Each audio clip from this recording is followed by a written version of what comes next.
Abrir nuestro primer análisis del día, como suele ser habitual los jueves, es con Pablo García, director de Diva Consult Value. Carlos, Pablo, muy buenos días. Muy buenos días, Eva. Estaba refiriéndome a mi compañero, ya con el nombre se me ha ido el nombre, mi panadero de la bolsa. Pablo, generalmente los jueves suele ser día de pre-Banco Central Europeo, de post-decisiones de la FED, pero hoy tenemos refunfli, gracias a ese foro monetario de Sintra, juntas esas dos grandes cabezas de los bancos centrales que tanto analizamos aquí en Negocios Televisión contigo, y hemos escuchado lo que es el análisis, ¿no?, por parte de Jerome Powell y de Christine Lagarde en cuanto a la política monetaria, y en lo que parece convencidos es que la lucha de la inflación está por encima de todo, e incluso ya Powell ponía sobre la mesa que da igual que se entre en recesión, que hay que acabar con esos altos precios. No sé, de alguna manera, ¿cómo interpretas todos esos mensajes lanzados en la jornada de ayer y qué se puede anticipar en esa política monetaria? Bueno, yo creo que Jerome Powell sigue en su línea y ya lo ha marcado, y la secretaria del Tesoro y el propio presidente de Estados Unidos, Joe Biden, entiende, ¿no? Hay algunos políticos que sí que han criticado mucho esas decisiones del señor Powell tan claras de atacar a la inflación, pero ellos no tienen un problema de estanflación, es decir, paro, estancamiento, inflación. Tienes un menos 1,6% el decrecimiento del PIB del primer trimestre, pero parece que el segundo trimestre va a ir a mejor. Tienes un pleno empleo y tienes una inflación que se ha ido al 8,6%.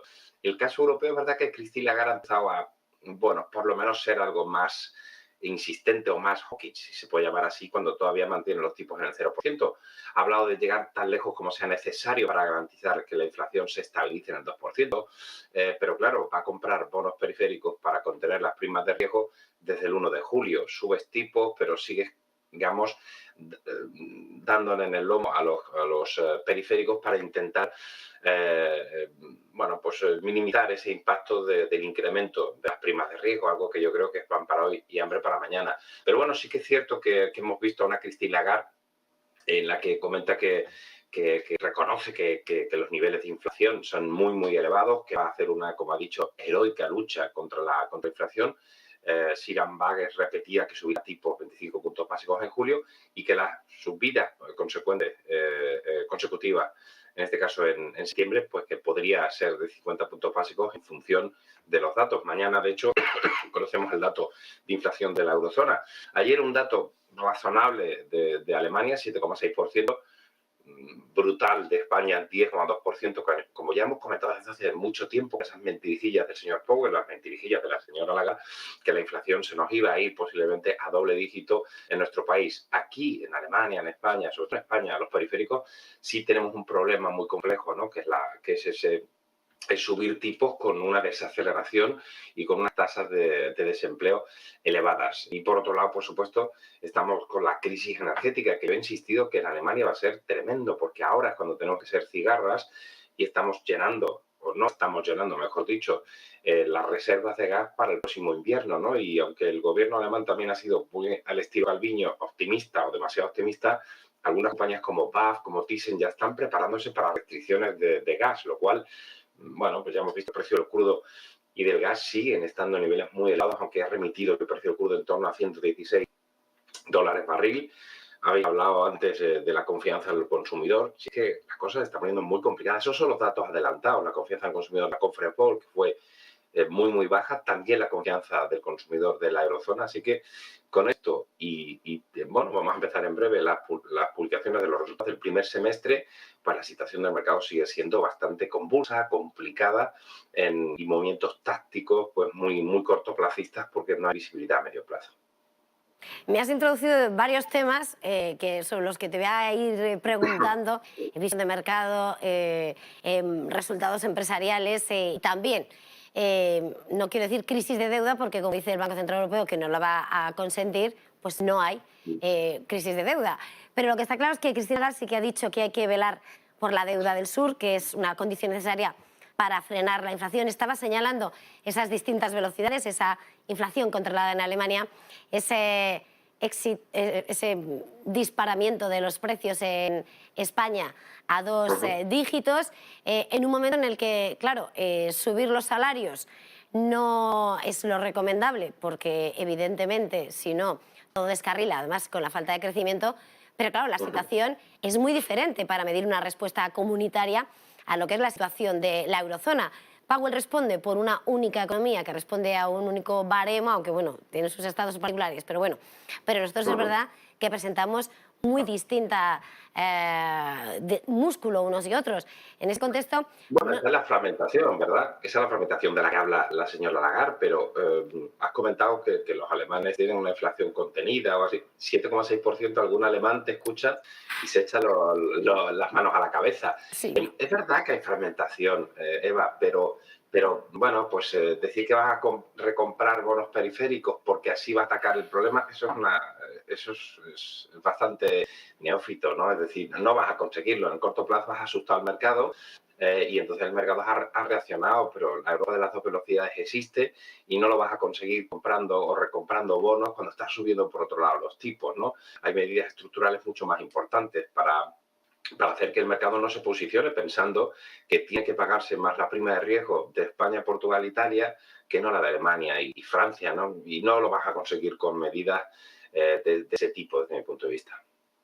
Más allá de la política monetaria, evidentemente las economías están respondiendo a lo que son las amenazas, ese tablero de la diplomacia que está cambiando. Estamos viendo ese juego de contrapesos, como está cambiando, la OTAN haciendo su mayor movimiento de tropas, de refuerzo de la presencia militar en Europa desde tiempos de la Guerra Fría. Está claro que todo está cambiando, es un choque de fuerzas.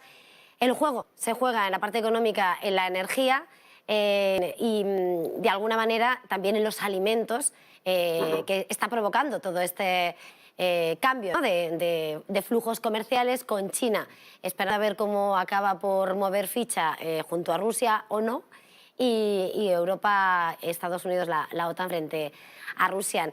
Con ese cambio, con esas tensiones geopolíticas, ¿cómo hay que mirar el mercado?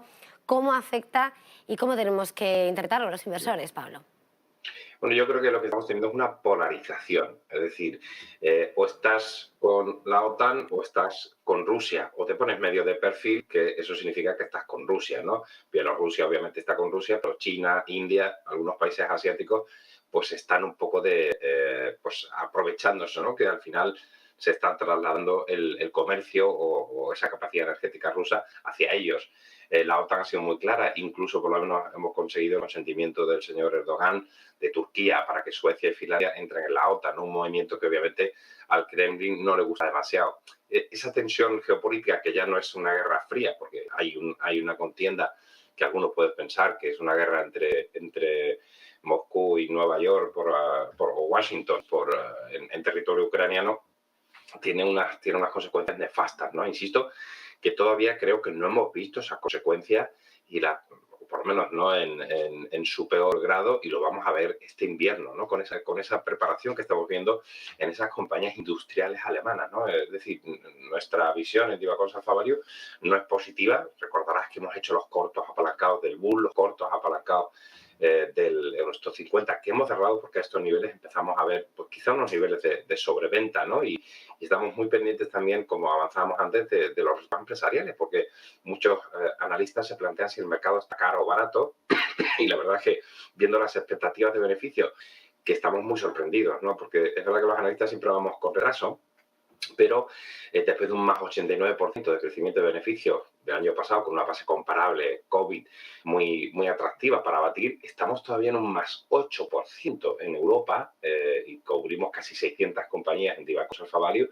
Eso significa unas expectativas extraordinarias, ¿no? Y no pensamos que eso se vaya a mantener, ¿no? Entonces, vamos a ver que el numerador va a caer previsiblemente en picado, sobre todo en el segundo semestre, y eso haría que el mercado no estuviera tan barato como aparentemente lo está, cogiendo la cotización actual, ¿no? Como es al final ese descuento que hace el famoso PER. La verdad que yo estoy con muchas ganas de empezar a ver resultados. Hemos visto algunas cositas ya preliminares, como General Mills ayer, que sí sorprendió positivamente con unas buenas expectativas, ¿no? Al final ahí está la clave para los mercados, aparte de, por supuesto, esa polarización geopolítica, esos problemas. Bueno, al final compramos compañías y queremos que estas compañías ganen dinero, y nuestro posicionamiento es bastante defensivo, ¿no? Es decir, tenemos energía y tenemos esos tres sectores que siempre he repetido, que son muy aburridos, como son alimentación, como es el sector farma, que a priori, junto con las telecom, son sectores que me dan visibilidad de flujos de caja, de pagos de dividendos y que a priori no están tan impactados por ese conflicto y esa crisis energética.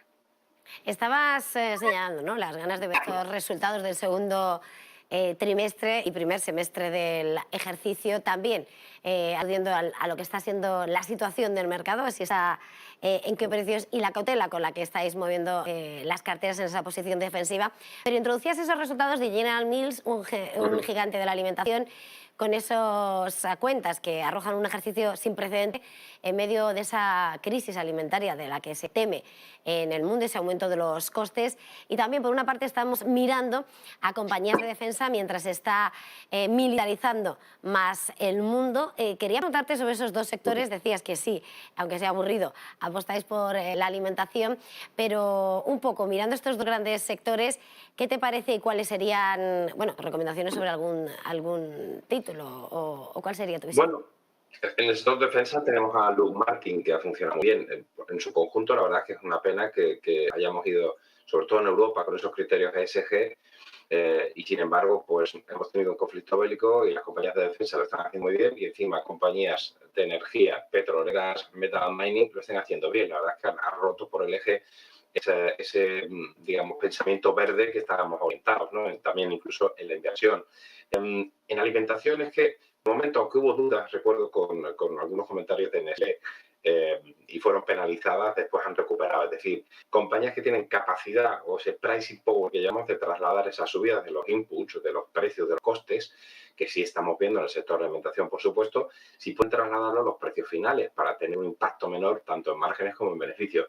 Y parece, como hemos visto también en General Mills, la compañía estadounidense de alimentación, que efectivamente están siendo capaces de por lo menos proteger sus márgenes, incluso con un crecimiento de las ventas del 8,1%, gracias a ese efecto volumen-precio, sobre todo por el lado de los precios, ¿no?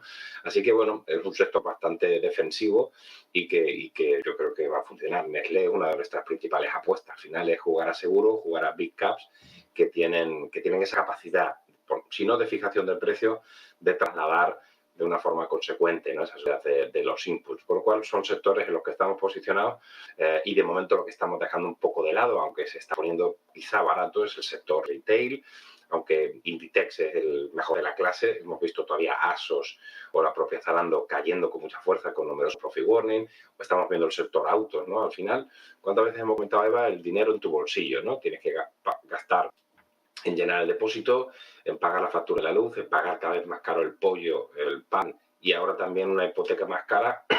Al final terminas no cambiando de coche y pensando que, bueno, pues con un poquito de retoque de pintura el coche lo puedes tener un año más, o no compras ropa pues porque estás viendo que estiras un poco la que tienes, que a lo mejor no ha pasado tanto de moda.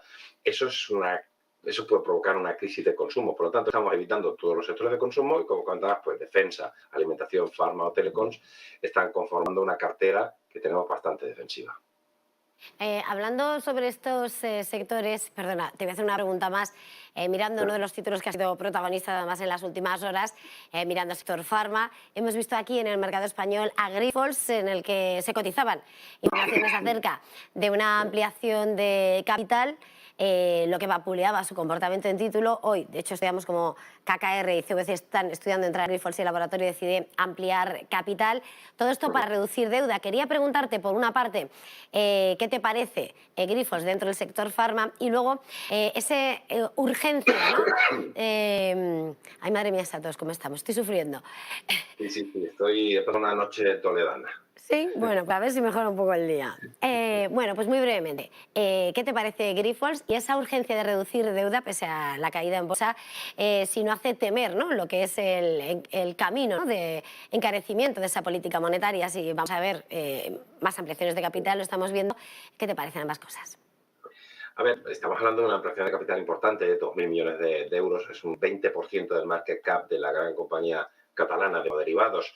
¿Cuál es el problema de Grifols? Que después de los últimos años, con una ola de inversión de Biotest, creo que se llamaba Alcangest, con Cigagen, con GC Pharma, es decir, ha hecho una política de expansión muy grande, los ratios de deuda neta sobre EBITDA se le fueron a finales de 2021 a 5,4 veces, con lo cual el mercado ahora, con subidas de tipos largos, con subidas de tipos cortos, con más complicaciones desde el punto de vista de la financiación, nos quiere compañías muy endeudadas. Entonces es normal que para fortalecer el balance la compañía de derivados pues decida ampliar capital, ¿no? Pero eso obviamente ha hecho que el mercado le pegara con fuerza. Ayer un 12,33%, ¿no? Hoy tenemos el Capital Market Day que nos comentan, pero a priori parece que la ampliación de capital es una realidad, es un hecho. Una compañía muy interesante, tenemos un precio objetivo cercano a 23 euros, con una recomendación de añadir. Tenía un momentum bastante positivo hasta ahora, que ha ido perdiendo debido a esa ampliación de capital. Es normal que recorte un poco las acciones, pero bueno, podría ser un buen momento para posicionarse. Nos gustan más las farmas grandes como Roche, como Sanofi, como Glaxo, que han funcionado muy bien, y Pfizer en Estados Unidos, pero Grifols es una buena opción en el territorio nacional. Vamos a ver cómo el mercado va absorbiendo una presión de capital que es muy razonable debido a esos ratios de deuda neta sobre EBITDA. Bueno, pues vamos a dejarlo aquí. Mejórate. Pablo García, director de Divacons Alpha Value. Es un placer, como siempre. Feliz jornada, feliz negocio. Igualmente, gracias.